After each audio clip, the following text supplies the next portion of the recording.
ख्वाब दुनिया है जो आंखें बंद करके जाती जाती है।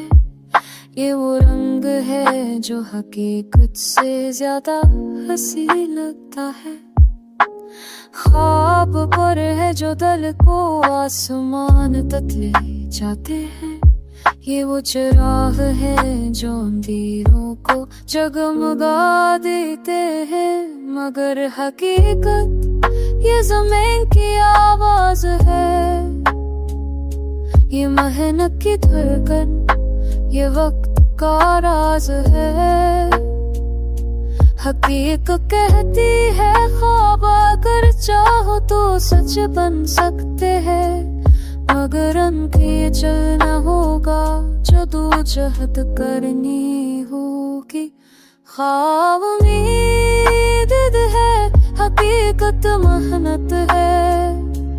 ख्वाब दुआ है, हकीकत जवाब है। जो ख्वाब को हकीकत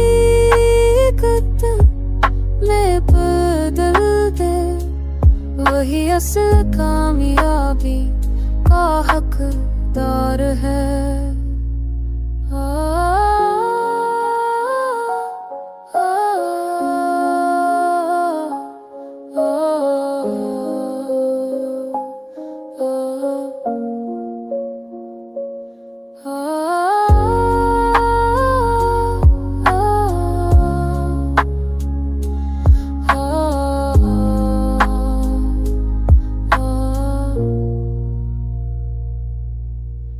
ख्वाबों तुम ही दिल को जीने की ऊर्जा देते हो। ऐ हकीकत तुम ही जिंदगी को मानी देते हो। दोनों कामिल ही कायनात का हसन है। वरना ना ख्वाब मुकम्मल ना हकीकत रोशन है।